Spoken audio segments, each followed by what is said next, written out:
Kamano maintiere adwa kini machiegni weche manyien mag migago ma odiochieng' ma kawuono tarik 16 dwe mar Ang'wen ni kabende waikonu weche mathoth kama oting'o odiochieng' ma kawuono mabende jatend piny William Ruto nitiere boma ma Nakuru mar winjo moko kuom tuke mayando timo maber e tuke mag skunde sekondar. Wabiro yudo thuolo maneno kaka chenro ma kamano dhi nyime. Nyakoromogi bende nitiere mine moko kata nyithindo manyiri moko e kaunti ma Kisumu ariyo mabende ondhi to kawo yudgi koda mwandu moko machalo gik mitiyo godo e weche mag njore. Report kanyo mabende waluonu mar mondo miang' wakelnigo e sama odonjo e yo makare. Nyakoromogi bende odiochieng' manyoro jood bura nokwedo listi mar jopuonja mokalo 25,000 mayande omed rang'eny mar tich kagiwacho ni weche mag siasa ne opong'o chenro makamano mane ok oluwo chik e yo makare. Mokwongo thund weche.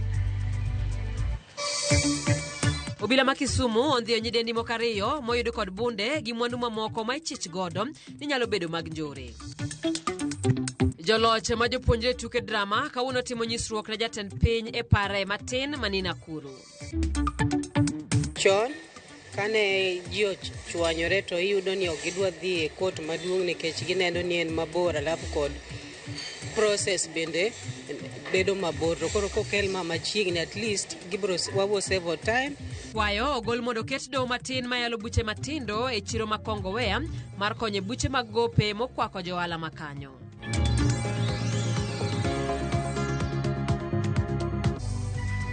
Tudi kod wana bo marote machuok manaria deka uchiel na nana bende wayudore mbui mopogore mag Facebook, wayudore kanya achiel kachiel mbui no mar YouTube, yudore mbui mar Instagram, yudore mbui mar X kachiel koda ka mbui mar TikTok. Nyinga Simfros Okinda. Kawachako en episas mago kwachki chonde ya chije ariyo mano yud kod pistol e gwenge ma Awasi sub county Manyando. Achije gomonya kaka Sharon Auma kod Nancy Atieno nondhi toka pedha mano tim kod episas mago kwachki gi jowetegi mano no timbe mag njore. Ma toka chiel kuma chije go kete mbui mar WhatsApp picha mar pistol no kedo chiwo siem mager ne wuoyi mora mora mabiro weye. Pistol no yud ka chiel kod gino matingo magina mano pandi e buo tanda kod namba mara piko mabandia. Achijego ibiro chwale doho toko kosetiek timo nonro.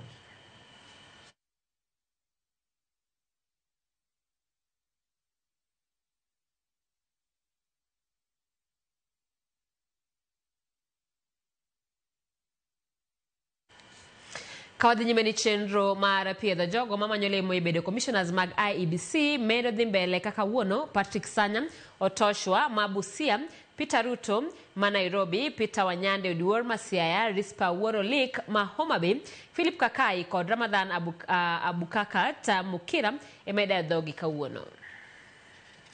And in voter registration was, of course, the registration of voters. Phases of the electoral cycle. There are 3 broad phases of the electoral cycle. Yes. So you just name them, like one phase, phase 1, phase 2, and phase 3. And then from each one of these phases, you name one activity from the phases. Okay. One of the phases, I would call it voter registration. The second phase is registration of candidates through the nomination processes. And then there is the voting, which includes tallying. So under voter registration... Those are actually activities that you have named. Okay. But let's assume that... Let's just work with the activities that you have named. So, based on your experience in audit, finance, and accounting... Yes. And the competencies that you have very well outlined for us, how will that impact the implementation of voter registration, registration of candidates, and the other one you have mentioned? Those 3 activities you have mentioned. Now, thank you again. Under voter registration, my skills and my competencies will apply specifically under what we call voter register audit, because that is very, very important, and we ought to carry out this exercise in 2 ways. We have to coordinate with the national government. That is... That's okay. They will in that segment it will apply to audit. Yes. The next one? Registration of candidates. One of the key issues here would be nomination of the candidates, and then there will be the signing of the code of conduct by the candidates. And once they are registered in the system, they will have their certificates. So how do your competencies apply to that? Yes. Now, this registration and of candidates is very important, and that's why I bring the knowledge of automation. In this phase, we have a lot of many people coming to anniversary towers. And my thinking, if successful with my fellow commissioners, is to automate this process so that whoever is wherever can be able to log in, apply, receive his certificates, and of course there will be a verification of the documents submitted. So my knowledge would be very important here in terms of bringing new ideas on registration of candidates, not manually. Are you suggesting that candidates will actually from their homes send the documents for nomination as candidates for the general election through virtually? Yes. And that they'll be verified virtually? Yes. What I'm putting across is that given a timeline, it is important we automate this process.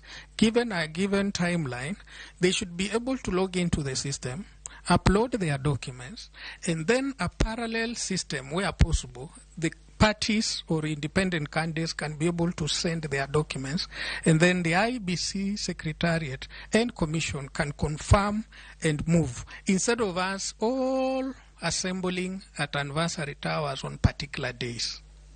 Thank you. And will that require change of law, regulations? Yes, at least IBC, Madam Koki, operates purely on law.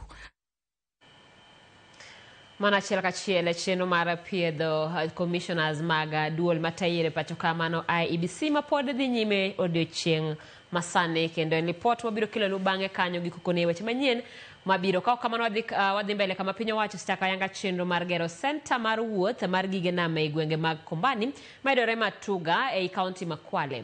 Kane olimo chal mar gedo no, jatend piny Kithure Kindiki oyango ni gedo makamano madhi muonyo omenda maromo $607,000 osechopo atamalo 82 kigeno ni biro ti kode e tiego jopuonjre mawuok e pacho kaachiel gi pinje malibamba e weche motenore gi gik maringo e nam. Gedo makamano en achiel kuom dongruoge ma sirkal osechulo ne jogo mogeno kuom mwandu mag nam. Mamoko oting'o chiwo omenda maromo $3.2 ne jolupo mag gwengego kokalo e tend wedhegi, gero banda Mashimoni kod Liwatoni kanyakla kod gero chichni mag rech e counties ma Kwale, Mombasa, Kilifi, Lamu kaachiel kod Tana River.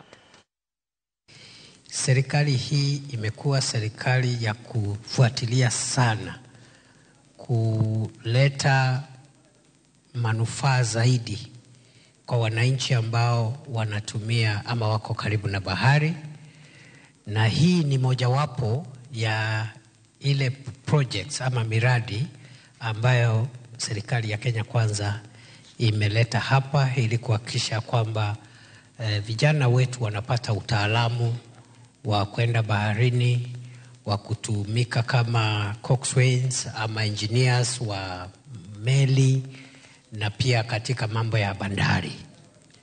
Na kama vile gavana amesema, huu tu ni mradi mmoja. Tuko na miradi mingi sana hapa pwani katika kaunti za Kwale, Mombasa, Kilifi, Lamu, Tana River. Tunajenga fish landing sites. Hiyo fish landing site ni mahali pa wavuvi wakitoka baharini na mashua zao, mashua zinatua pale.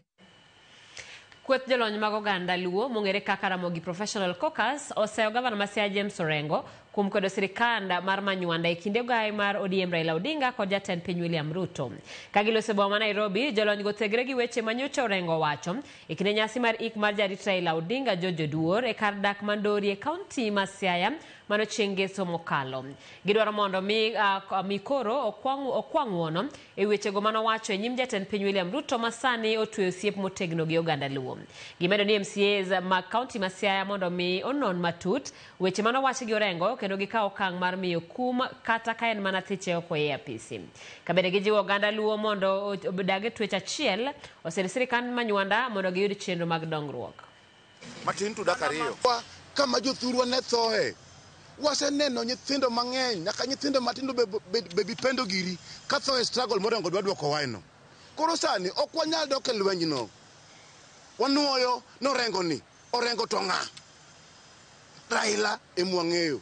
Let Raila lead the people to the next session. To bende jaluono gongero kawacho ni turonge asara. Meaning the intelligence is measured by the ability of someone to change. Omiyo onge richo kata sani mondo governor marwa odok piny mondo one kaka onyalo tiyo gi chenro manitie sani the cooperation ma wan godo between Kenya Kwanza and ODM as a party. Siaya County giwegi bro neno gima gitimogo. Ginyalo timo gimiluongo ni sensor motion. Ka gineno ni nentiere embarrassment kata kuodo wich mokelnegi gi governor, ginyalo decide, ginyalo yiero gin giwegi mondo mi gikela sensor motion against governor margi.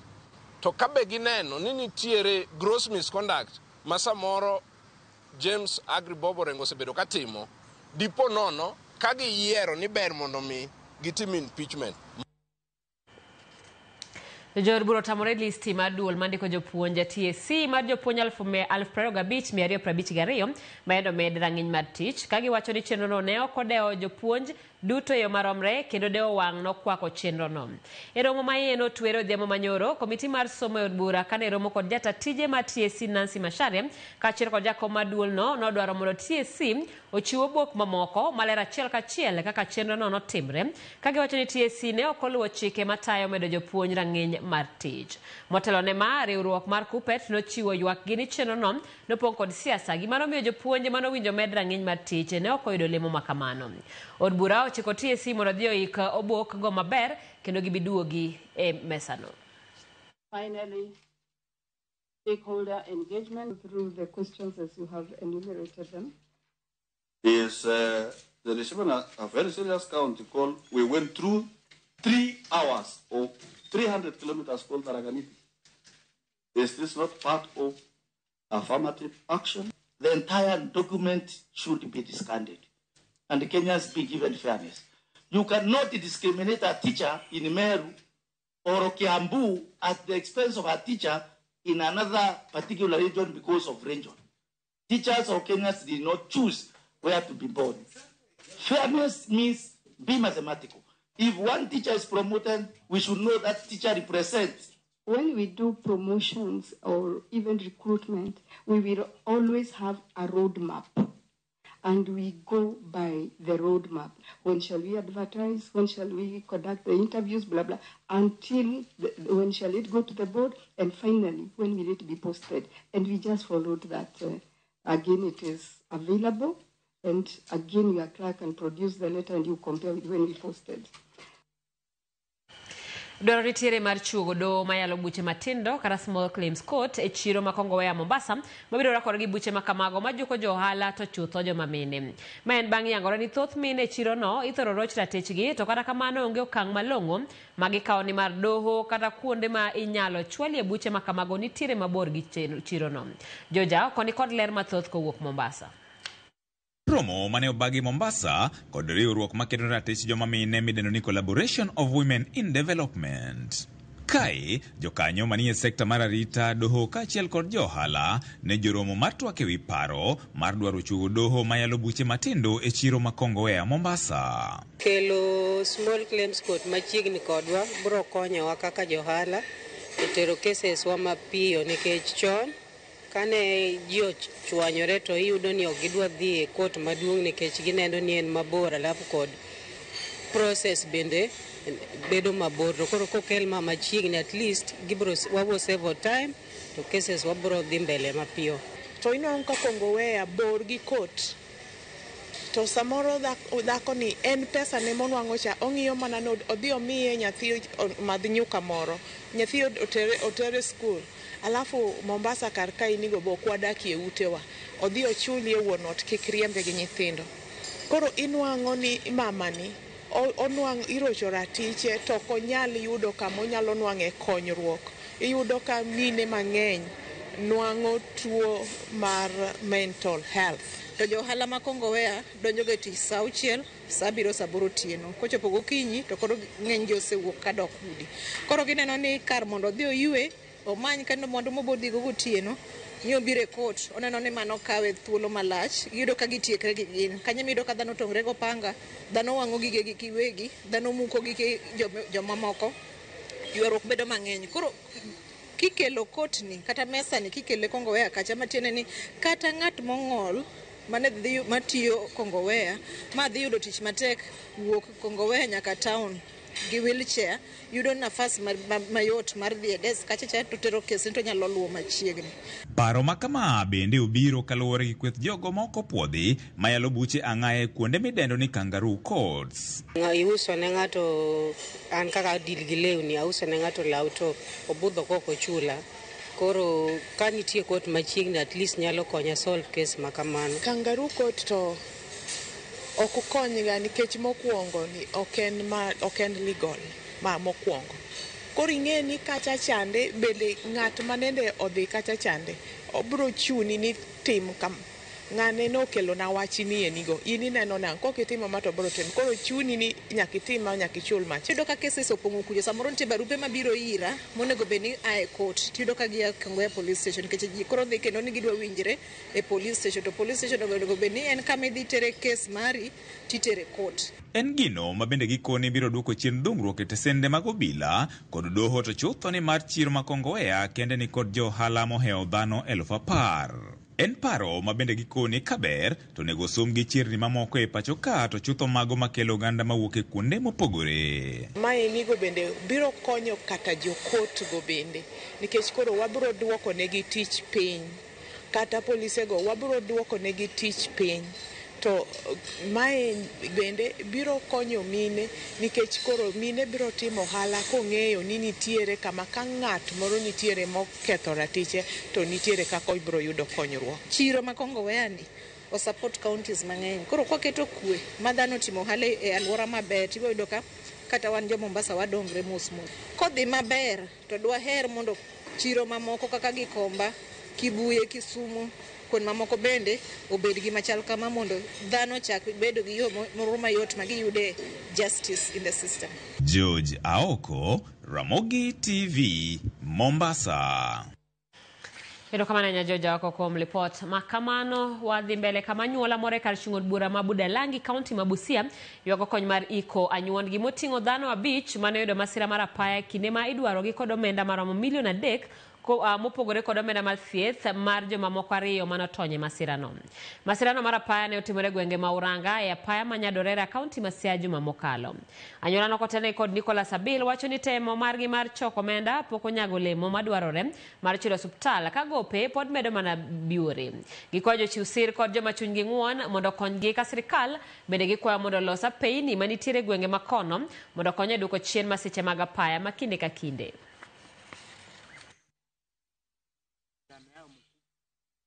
Alifanyiwa operation ya kichwa na akaoshwa, lakini bado mpaka sasa hajapata nguvu, hajaongea. Nilisutuka. Hiyo ndiyo tegemeo yangu. Mimi mwenyewe ni mgonjwa.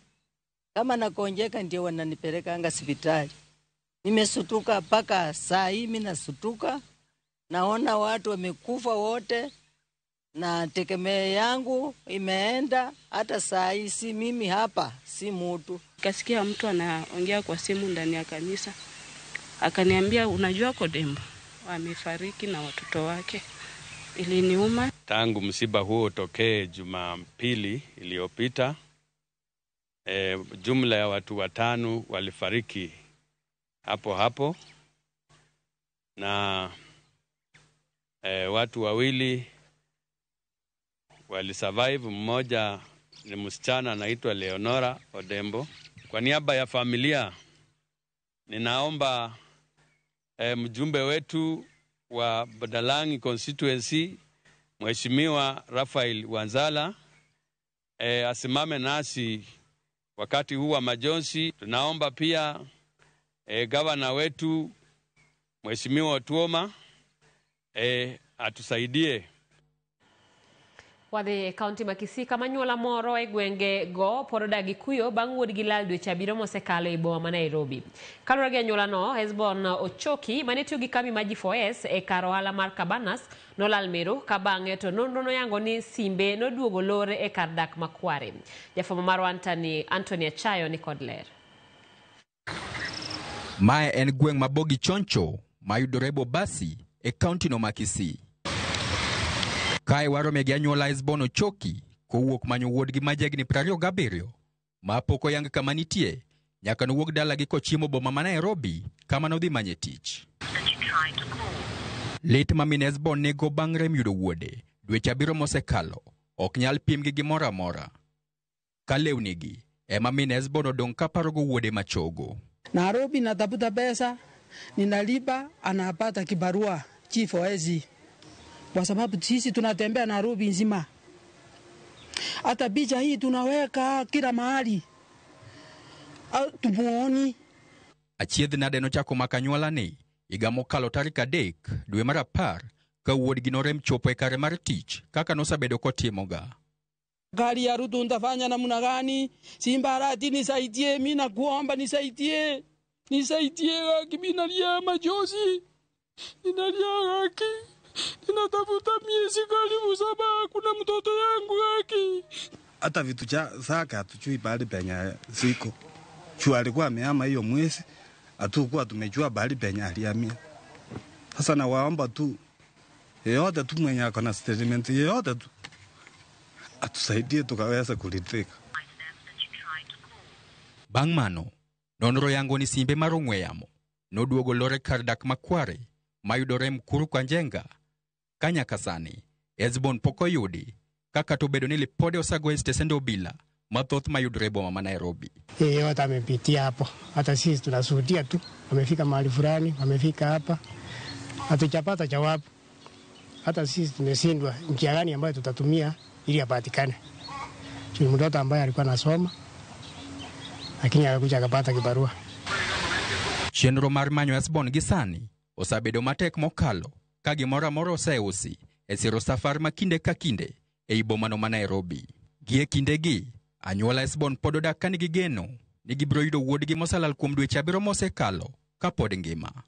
Ninatafuta miezi karibu 7 kuna mtoto. Anthony Achayo, Ramogi TV.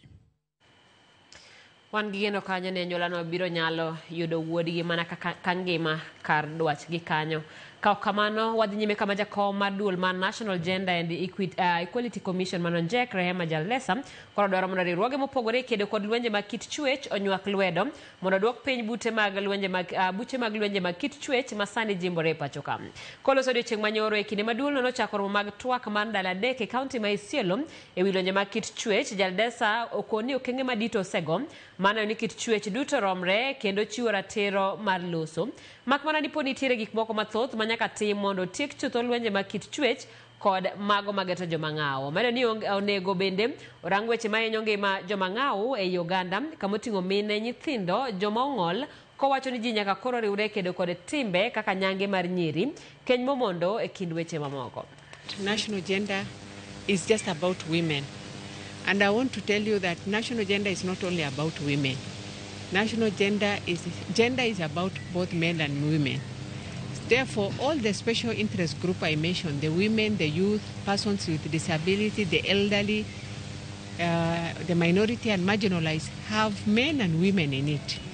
So as one of intervention to address the question, and I'm glad It was raised even in the meeting, and I'm glad we have a deputy governor who is a champion for male child. The commission is now starting to focus on male engagement. Issues related to gender-based violence are actually in Isiolo.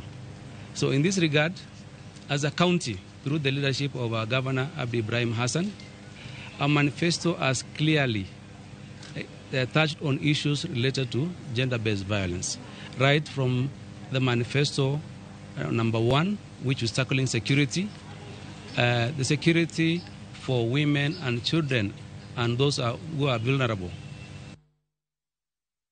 Nyakaramogi kanyo don mondo wakaw yo mokwongo chenro en mar migago aneno otekaramogi TV mabarak ndama wuod wathonger kadim aneno ni Rio maber aworo sana kama pinyo chomo, let the legend rest in peace. Jojo Duor mosna bama ogweyo gionare bomak nyamita idoko wa mabor manadeni aneno kanyo ka Joseph Amolo wacho ni Joseph Amolo jasa kwa bondo gobei aneno maler kantire Nairobi. Weekly for Mondi neno wakanyo imbui ma TikTok akinyi Lovena au mabende neno wa Ascon wacho ni TSC no ema enjo jopuonj onge transparency. Amston Omondi wacho ni oneno wa makare.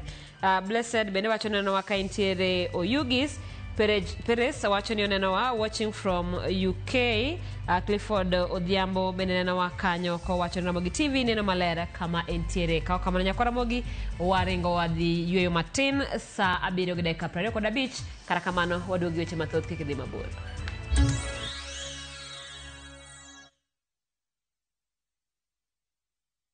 Kuwa rubani. Fly the skies ukinonesha wallet. Play the aviator on patapata.com and win big in seconds. Not for persons under the age of 18. Authorized and regulated by BCLB license number 447.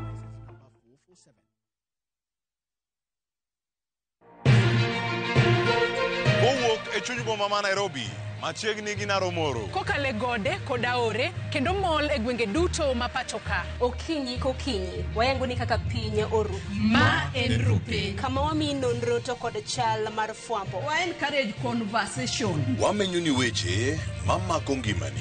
Job restructuring kata state restructuring ok promise ni kiwitu tich ka tili yudo tich ka. Kendo in gi duola embaka oromo. Watudre gi reporter marwa ka en Homa Bay, Mombasa, Kisumu, Migori, Kisii. Wabedo gi twak kachiel koda ka jolony weche mopogore opogore. No wamiyo parliament a lot of authority. Authority no gitiyogo mana mondo konygi. Tudri gi Joyce Oduor, Sharon Ong'ao kod Cleophas Oluoch e chenro mar Rupiny kod Mbaka Oromo. Wuok tich nyaka tich abich chakre sa 12 okinyi nyaka sa 5 onyango e Ramogi TV.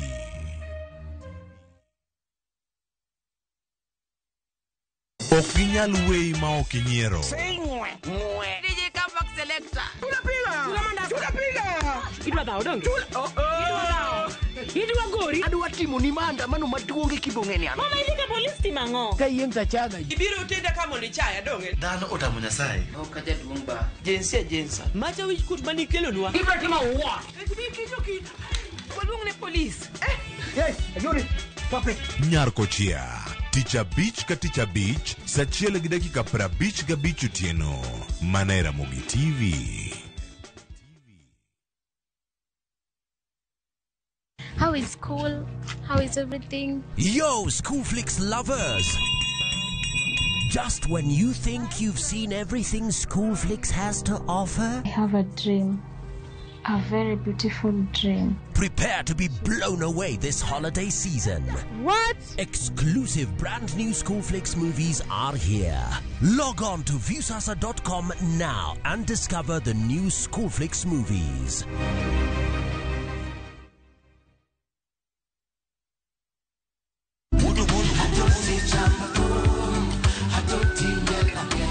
Woktich ka woktich wakelo ni don ya wotonagi. Kabende tichario katichario nyakurunga juang en odiochieng' mar yuto mari. Chieng' tichadek nyakurunga juang en odiochieng' mar mine nyalo kachiel koda weche hera. Awendo. Kachopo tichang'we nyakurunga juang wakelo ni kama nene, yani TBT, kod thume mamit mokalo. Furahi the edition and thum kaliech. Loso kapuoyo nyakurunga juang. Ka wakelo ni jothumbe mopogore opogore. Kanyo ndo bende wakelo ni gimiluongo ni Yawa. Hey.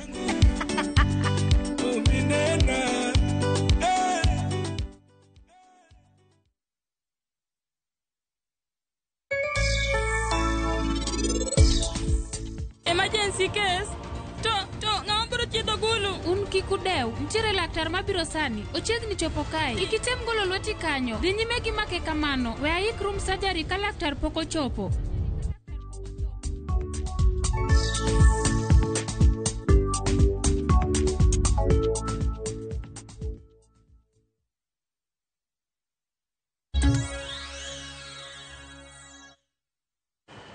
Machiegni kendo riwruok mar jofwambo edho kadha wadh chumbi mae boma bul mar Coast Media kachiel kod moko kuom jotiji Huduma Center e kaunti ma Mombasa notayo chenro mar golo remo kendo chiwo puonj ne jodak ewi ber mar golo remo mar konyo jotuo. Ka gilose boma ma Mombasa, riwruok mochung' ne chenro mar golo remo owacho ni gwenge ma kadha wadh chumbi nigi nok mar remo. Chal mosemiyo oganda wito ngimagi. Jofwambo kachiel kod jotijego singo madhi nyime gi chenro no e counties ma Kwale, Kilifi, Tana River, Taita Taveta kod Lamu kachiel kod counties mamoko e pacho ka. Onesmus Makalo mabende jalup director mar Huduma Center Mombasa kachiel kod Simeon Makala noloso kama. Started well. We have just started donating blood, and even the outcome is very encouraging. We have seen even the passers-by are also donating blood. People who are passing by, they feel also motivated. They join us. They have joined us in donating blood. Huduma Kenya imekuja na zoezi hili. Kwanza lengo na madhumuni ni kuhakikisha kwamba tunaongeza wingi wa damu. Hivi sasa tunaelewa kwamba damu imepungua, especially katika hospitali zetu. Tunaendelea kuhimiza wananchi kwa jumla, tunaumiza kwamba wale wateja wetu na hata wafanyikazi kwamba wajitolee kwa wingi waweze kuja kutoa damu ili iweze kuokoa Mkenya yule ambaye yuko katika hali ya uhitaji. Ukituona tumetokelezea mali kama hapa, tumetikia huu mwitiko ni kuwa kwamba sasa tuko under crisis, hatuna damu ya kutosha, na ili tunahimiza watu watoe damu ili tukue na damu ya kutosha katika blood banks. Nikisema hivyo ni nini? Wakati kwa mfano mimi nikitoka hapa nikielekea mahali fulani alafu nipate ajali, nitakuwa maybe daktari aniambie nafaa kuongezewa damu. Sitangoja mpaka watu wangu wakuje kunitolea damu ndio nikuje niamke kwa hiyo kitanda. Inamaanisha nini? Lazima kukuwe na damu ya kutosha katika blood bank zetu ili in case of emergencies hiyo damu itatolewa tangu watu wako wakuje wa replace ile damu yenye itatumika. Jopur mawuok e kaunti ma Bungoma koro dwaro mondo mi ten migawo mar pur opuodh mbolea ochop nyaka ne jopur mantiere kod gwenge. Jopur go mawuok e gwenge mag Tongaren, Mount Elgon kod Sirisia ywak ni giyudo kinde matek wirani chuno ni gidhi nyaka e apise mag duol mar NCPB nyiewo mbolea kendo manyo yore mag tero mbolea no dala. Gimedo bende ni nitiere jogo makawo mbolea mawuok kata kowuok kuom ne NCPB kendo uso negi mbolea makamano e nengo mamalo.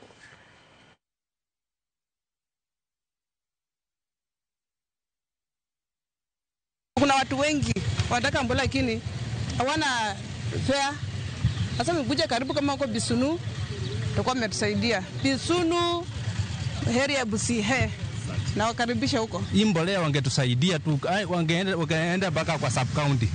At least ingekuwa mzuri, lakini kukuja mpaka kwa county huku kweli ni mbali. Tena watu ni wengi. Ukikuja asubuhi mpaka saa hiyo wenye tulikuja saa 12 mpaka saa hizi ndio tunapata mbolea inaelekea saa 9. Wale middlemen ambao wanachukua mbolea kwenda kuuzia raia hapo chini, yani kama brokers, let me use the right word, brokers. Wanakuja wanabeba mbolea kwa wingi, unapata mkulima wa kawaida kitambufikia mbolea inakuwa ni balaa.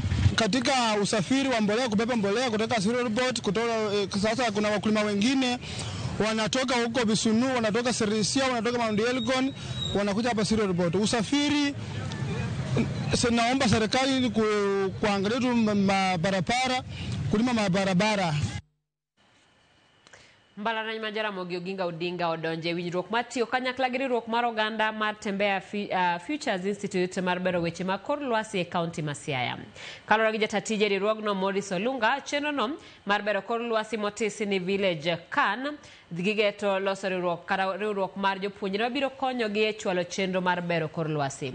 Kolose kinde ma giyawo e chenro mane giyango e mbalariany ma Jaramogi Oginga Odinga, giyango ni chenro no biro miyo jopuonjre mag mbalariany ma ok tin ne 600 ting' mar bero kor lwasi e gwenge moyo 2400 mayudore e kaunti ma Siaya. Teachers Institute is in partnership with Jaramogi Oginga Odinga University of Science and Technology on a project called Village CAN. The CAN component is Climate Actors Network. So it's Village Climate Actors Network, Village CAN. Accompanied to that, the university would be able to establish a data science bureau because climate is largely data-based, so that we can have a data clearing house, climate at the university. We are looking very futuristic with this project, and so at the heart of this project are the students. Below the students, you have the kids at the age of 6 to 14 years. These are the people who shall be able to engage even as they grow. They shall still be able to take part in the initiatives of this project. We appreciate that the journey of 1,000 miles begins with a step. This program today starts with 600 students, and I think it is an excellent move, starting with the 600, but that is the start, and then we'll move on from there. It is a great initiative for us, and we are looking forward to meeting the Sustainable Development Goals as Siaya County as used by 2030 according to the UN. Rowere jo mondo mak motegno tiegruok motenore gi wuodhe mag nam e kinde nyasi mobagi e kar tiegruok ma Bandari Maritime Academy e boma Mombasa. E kinde nyasi no mano kelo jokanyo mopogore rowere no kwam mondo ket maino margi e somgi madhi kawo higa achiel koyango ni tiegruok ma kamano biro miyo gi thuolo mag tije masani nok pacho ka. Jokanyo mawuok e kar tiegruok no ma Bandari Maritime Academy nonyiso geno mag gin go kuom rowere go makoro dhi chako tiegruok margi ayanga.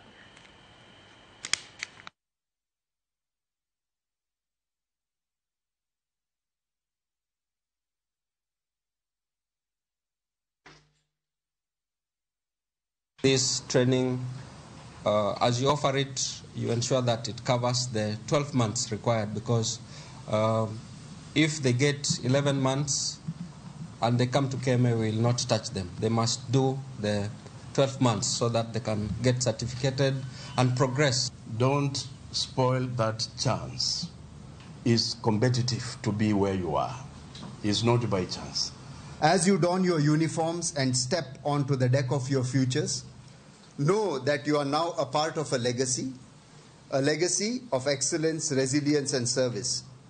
Carry the name of Bandari Maritime Academy with honor, and let the world recognize the caliber of leaders nurtured in these walls. Carry with you the hopes of your families, the trust of this institution, and the aspirations of a nation seeking to reclaim its rightful place in the global maritime arena. But this has to be carried out through you being very disciplined. Without disciplines, you will collapse. Chenro mag wuoth norochre kuom thuolo mar seche ariyo tok daraja ma itudo kata matudo kaunti ma Kericho kod Bomet mapongi pioula kalore gi koth mapek. Daraja no osekonyo e siro chenro mag ohala e kind jodak ma kaunti ariyogo. Jodak mag gwenge okoro dwaro mondo mi sirikal kaachiel kod jaod bura ma Bureti Konoin e Kibet kod nyawadgi ma Konoin Brighton Yegon mondo donjre wachno kendo ne ni daraja no olos manyien.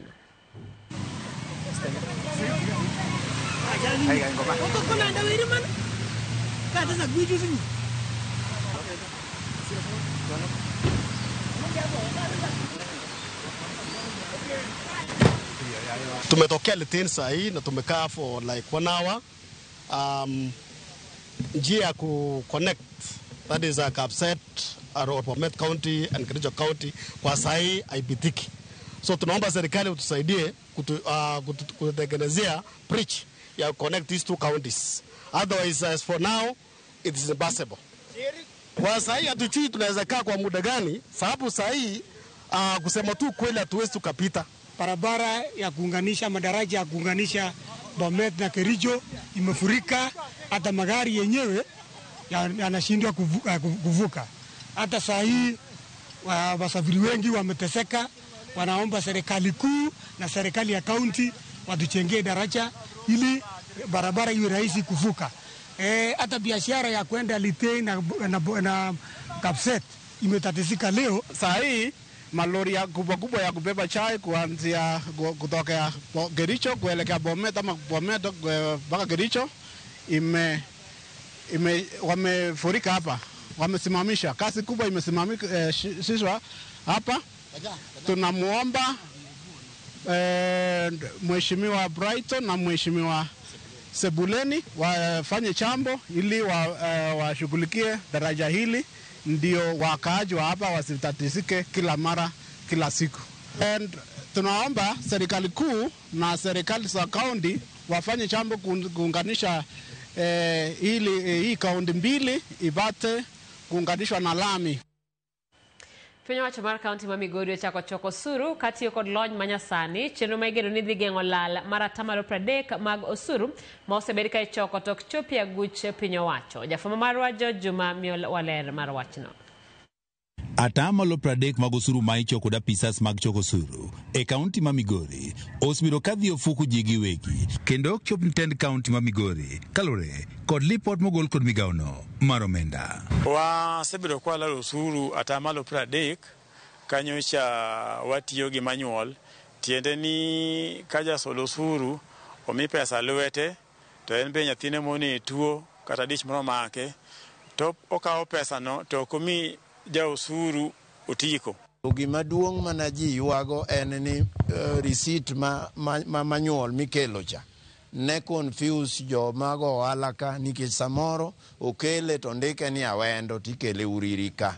Mar ariyo jomoko be nobukore ma ng'ato bira kata saa 3 otieno ni mena kinyi ni chunga lot to ne okisulo receipt chula. Koro gini endiko biro kawuono to en gima ber. Mae osemiyo kaunti ma Migori poko chopo kwan osuru mag geto choko e higa ka higa.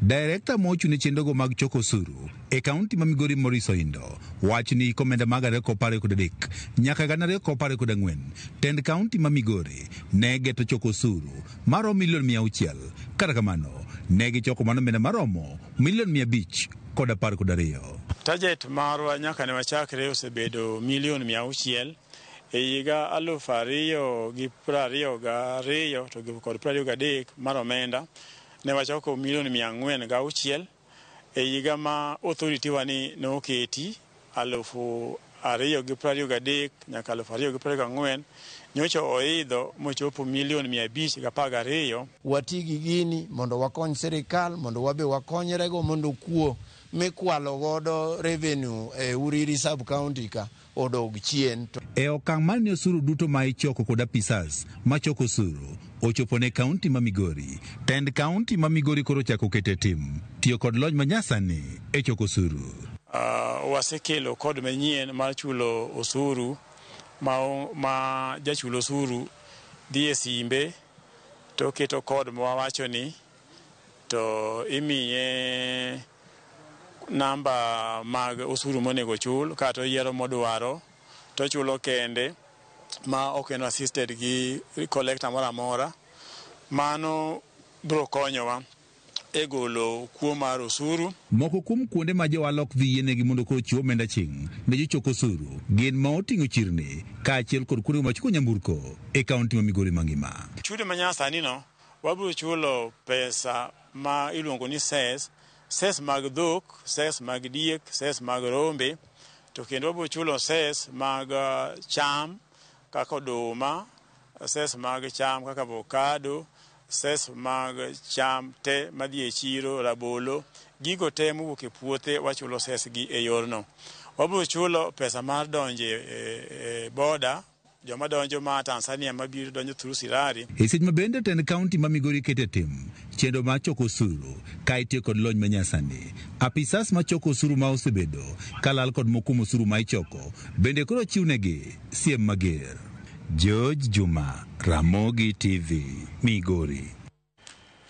Jakanye sekta mopogore komakore gi jokedre ratich oganda e kaunti ma Homa Bay dhi nyime gi chenro mar geto konyo e kedo gi wach mar gamo yemo iwe kind nyithindo manyiri e chula Rusinga e Suba North. Matimore ka kaunti ma Homa Bay pod ni kod pek e wach gamo yemo iwe e kind nyithindo manyiri masani ochung'e 23. Ali Abich ni kod lerno. E gweng' ma Wakondo e chula Rusenge ka chud bura ma Suba North waromo gi Scovian e chieng' jahigni 21 ma bende en nyathi mar adek e odgi. Scovian ne ogamo ich moiu ka en ja klas 8 gino manodwa kata mana rocho sombe. Achiel kuom gigo mineno kosebedo ka jimbo yie moiwe kind nyithindo manyiri en dhier ka achiel kod chan moko ko familia mathoth mamiyo nyithindo manyiri mawuok e familia mayutogi ni piny donjo e obadho mag jogo marocho ratechgi. Scovian wacho ni chane momiyo ne owuonde gi rawera moro ma bende en jalupe chula Rusinga manochuo miye ich ka en ja klas 8. Nokayud gik ma nyako yudo ka pod yath mingo bende tiyo godo. To koro nikech koro wan wanetie nam gima ko nyalo neno ma next nyalo mi paro en ma mondo yud ng'at moro manetie nam ma lupo. Kaka an yudora ka mama no tuda gi ng'atno ambe na dhie kago skuse ne bomya gi mamoro amba dhi ma yien amako shika ka de grade mal from class ma chope from 1 na take chanyola idola igino se wan. Scovian wacho ni nobedo matek dhi nyime kod chenro mag somo kata kamano kalore kod ser manoyudo ka owuok e migepe ma opogore ne odok ma odhi nyime kod chenro mag somo kendo ne otimo penj mar klas 12 higa mokalo ka okone ngima ok yot kata matin ne nyathi manyako bang' yudo weche ma oiu. Bende osiemo jopuonjre manyiri e kaunti ma Homa Bay mondo othegre chuth gidonjo timbe moko manyalo hinyogi kendo kik giyie lombgi kod gik manono manyalo ketho ngimagi.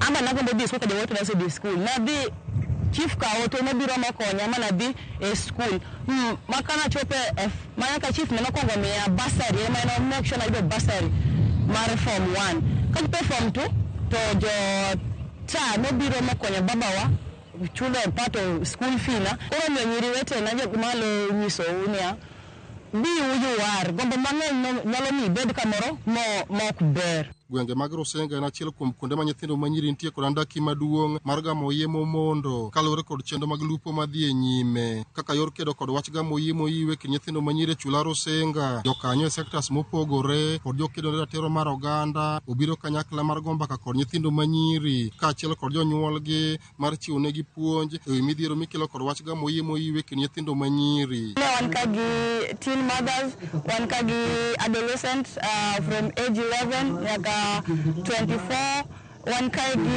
also the boys and their parents are also here. The youth initiatives now come together when we support our fellow youths. Puonjo nyithindo manyiri to gi mago manose gamo thuolo machon wapuonjogi wanyisogi kaka ginyalo dak gi nyithindgi kaka ginyalo support nyithindgi e yor yuto kod ohala matindo tindo ma ginyalo timo e kor gweng' ka kendo wapuonjo nyithindo mapod tindo gi mondo dongi kong'e ni okone obedni ratiro margi okone obedni chocho. Migawo mochung'ne kit chwech mar oganda sirikand kaunti wacho ni gitiyo kanyakla gi jokanyo mamoko e dwoko chien kwan nyithindo matindo magamo yie moiwe kaunti ni masani ochung'ie atamalo 23.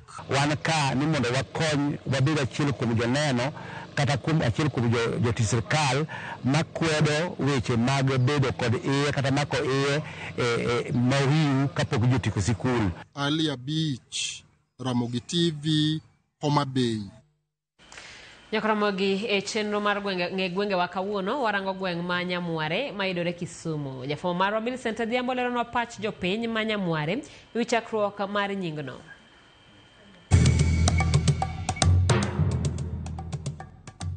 Nyakaramogi Ajwang' machiegni kendo e telo machielo e chenoni mar ng'e gwengewa. Jumani kalapapla mar ng'e gwenge pod onyonore mana e kaunti ma Kisumu kuma owuok e sub-county ma Seme, ofuyo ma odhi opiyo e sub-county ma Nyando e gweng' ma ong'ere ni Nyamware. Ka iselimo kata isewinjo gweng' kata dho wath ma iluongo ni Nyamware, ang'o mabiro e pachi? Ang'o miparo ni dinami chak gweng'ni ni Nyamware? We wawinj anena ni jodak maluora ni to pachgi chalo nade kotino kod nono mar nying gweng' ma Nyamware. Nyamware ni en noamo kuonde opogore. Kech Nyamware nitie Nyamware kama nitie kamo ni Kisii.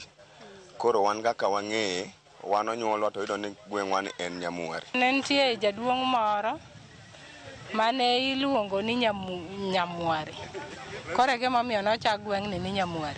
Gweng'ni nochak ni Nyamware. Nyamware ne en kambi kuma ne joma ne dhi go lweny ne idak kidhi e lweny tikuongi idonjo e kambino mondi koka kiny ne udhi e lweny. koro kane pok idhi lweny to koro nyaka ne soye kambino koro kambino ne ochak ni Nyamware. Baba wage ni wacho ni Nyamware ne en kamoro mane rech wuoke mang'eny, ne en kamimo Nyamware. Koro ne en kama rech wuoke mang'eny, e gimomiyo nochake Nyamware. Bang' winjo paro mopogore ma jogweng' oselieko kotenore kod nying gweng'ni ma Nyamware, we koro wawinj anena ni adieri motenore kod kuku mar wach e wi gima dine mi chak gweng'ni ni Nyamware ni kanye, to ere kaka gweng'ni ne ochakore. Koro Nyamware en late 18th century ok 19. Kaka noluoro piny modonjo giminyonge, to jok manodak ka ne gin Kisii. Ne gin Kisii. Koro kane gin Kisii, to lweny kane nitie, to ne gigero gimoro kaka ot Simba. Koro Simba mane gigero no, Simba yawuoyi michoke yawuoyi makadhi lweny tigole ni iluonge ni Nyamware. Koro nyamane Nyamware, Simba yawuoyi no. Kamano. Koro Nyamware ni koro landore ma koro tindo miye sub location sadi. To tene buoko chieng location, West Kuching location. Koro Nyamware no nyinge pod dhi mbele. Koro ma wane Nyamware North, South ni kocha. Mana kamano Nyakwara Mogi, bang' winjo ler e wi nono mar nying gweng' ma Nyamware. Gweng' ma Nyamware umbe landore kod weche kata timbe mage. Wan kaka jo Nyamware gimong'ewago en wan gi projects matindo tindo ma wan go ma kelonwa yuto momiyo ng'e Nyamware ni.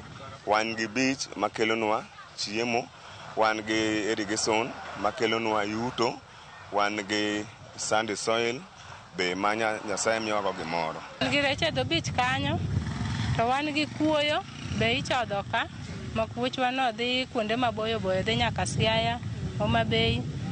Koro mage dongruok ma wan gi Nyamware ka. Wan Nyamware ka gik mwang'ire go kabisa, Nyamware en kuma rech yude, wan gi nam mbele koni, wan gi kuoyo, wan gi mchele. Koro mago e cash crop mage economic activity matimore e gweng'wa mamiyowa yuto. Tije mwatiyo ka en tije mar lupo. Nyamware en gi beach mong'ere maduong' ni Nyamware BMU. Makidhi mwalo ka en tiyudo rech wuok kabisa. To school bende wan godo kanyo mochak ni Nyamware. Nyamware ka gimaduong' mokwongo manochakore ma jokano manowara chuonyo yudo ka. Noyudo ka gimoro ni okok. Ne en kama okok ng'eny nyaka sano okok poni e dho nam ka. Omiyo okok en rachar, omiyo nochake nying mar kadi bo wuok. Koro jokano ne gin jolupo, ka gisego lweny ma gidaro Kisii gi Lang'o ne nitie bathe ka. Koro ne gi jolupo, mano project mokwongo. Koro later manyoro ni gimoro 1970 koro kelnwa irrigation. Koro irrigation kanyo nitie michele. Mano is another project. Kwawe nam rech tego lupo. Machiegni ka be nyowa pok kachako wayudo project moro ma en kuoyo kamikae kuoyo ni. To kod beach. Beach be wan go kacha ma rech mantie yiedhi mag injini, yiedhi migoge ngai michuoyo gi luth moro cha iluongo ni muo. Bas jomoko bende nyadonje ka omo togo. Togo ni ichwe par. To bende nitie dongruoge ma Nyamware osenyuolo e ngima jodak maluora ni. Dongruoge manyalo kono mosebiro Nyamware gin kaka wan gi ndara. Nomiyowa ndara ka, kata kokethore to ne wasebedo gi ndara wayudo. E Nyamware ka wan gi Nyamware Primary School, Nyasaye nomiyowa godo, wayudo nyithindo dhi school. Nyamware ka wan gi chiro ma mine wanyalo dhi mangese mathin. School Nyamware Primary chon nena na kinde mane wasomi chon nena na low. Anno ka sani endi school ogerore maber. Kata kidhi nyaka secondary school ogerore. Nyithindo dhi school. Kasto gi hospital nitie nosegernwa chien koni ma sirikal osekelonwa hospital ma koro ok wadhi Rabuor, nitie jo Nyamware dhi mana Nyamware kanyo. Atimo CP 1976 kapodi Nyamware Primary podi. Nyamware Primary ochakore gimoro 80s onwards. Koro sikundo sebedo Manyamware developed alendu ne tembele sanen secondary migingo ne primary sanen secondary gal mano kamano nyaka itundo kamoro ni rongo ben stima ne onge stima biro nitie sane wan gi stima jomoko be masitima ok nyal rwako bende dil gi sola ndara odugo losore gimoro ka koro wabiro gimoro se 80s ka to ne ena Bath Road Madi ne pok wayudo maram. To kata obedo ni jodak kwano dongruoge achiel ariyo adek, rem mage mapod nitie e gweng' ma Nyamware ma kokel to Nyamware nyalo dongore machal kod gwenge mamoko. Millicent apani ya lam michopo nyaka beach neno ka ndachwani chal ndachwani orach wagombo ni ndachwani mondo losnwago mondo bede gimoro motimwe nade manyalo kelo yuto samoro nitie mine ma samoro lwani nyaka piny ka gitur wande wakwa sirikal ni mondo obi ogonwa dai kaka mondo joma pi darogo oyude konyruok to ndachwa ma Nyamware madhi e bichni ndara ni ber rach ka ginyalo losonwa ndara ni mondo bede maber nikech ma en ndara mamiyowa yuto. Rem ma wan godo ka en mana ndara nikech ndara ema kelo johala kwa kuonde ma pinje maoko to ka ndara rach to kata mana luche gi ok nyal ringo to ka ndara rach to kata nyithindo ok nyal dhi kata skul nikech ndara rach. Koro ndara wani kinyalo losnwago koa Lendu mochopo nyaka Nyamware beach piny modhi nyaka Kabonyo Kanyagwal mochwe nyaka Korowe taparo ni wanyalo dongore mwakadh kama wantiere sani. Kwayo maduong' makwayo sirikal ni Nyamwachwa ka ntiere jok ma kijende ma timbe giricho na gisewacho ne gikelonwa police post ka koro police post no mondo gichornwa machiegni mondo mi arito bed maber. Koro Nyamware ka kaka osebedo ni ne gin dukni moko koro pod waremo dukni nikech onego bed ni oseger chiro kama ber masitimo romo iye onego bed ni wan kod dukni ma permanent nikech en chiro machon en chiro mochakore gimoro 1940s kendo bende security onego ber ka Nyamware ka sani nigi population mang'eny oganda thothe iye kabisa mo onego bed ni wan gi tight security makade ber to sirikal dogo wang'e oneno mondo miwa kata police post moro ka. Nyakwaramogi mana kamano gi kanye mwachopo godo e giko matelo makawuono e chenoni mar ng'egwengewa. Kikidhi mabor medikete mane wang' jowi mari mar Ramogi nikech juma manyien bende duogoni kod nono mar gweng' machielo. Erokamano kuom bedo kodwa. Oriti masani nyinga Millicent Adhiambo kata kihero inyaluonga ni Nyaboma.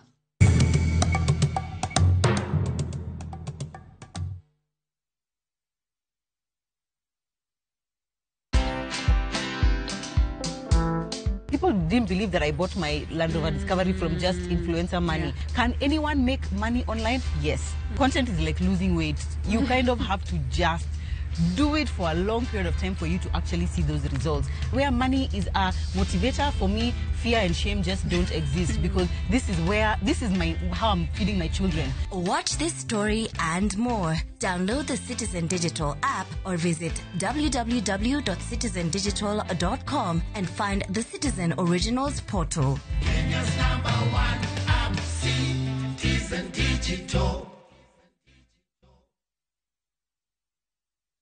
Craving an extraordinary escape? View Travel invites you to breathtaking Cape Town. Starting from $1,300 per person sharing, enjoy 4 nights with breakfast plus Cape Town City Tour, cable car ride up Table Mountain, full-day peninsula tour, scenic Chapman's Peak Drive, Cape of Good Hope, photo stops at Bokap and Muizenberg, Constantia Wineland Estate Tour.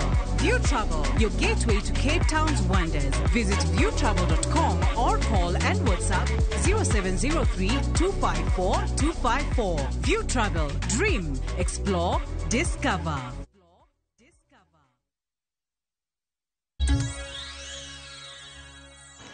Nyakaramogi mano bende makelo e giko mar weche manyien mag migago. Erokamano kuom kawo thuolo mari mar bedo kodwa. Saa 7:58 weche mag migago rumo gi kanyo. Nyinga Simfros Okinda.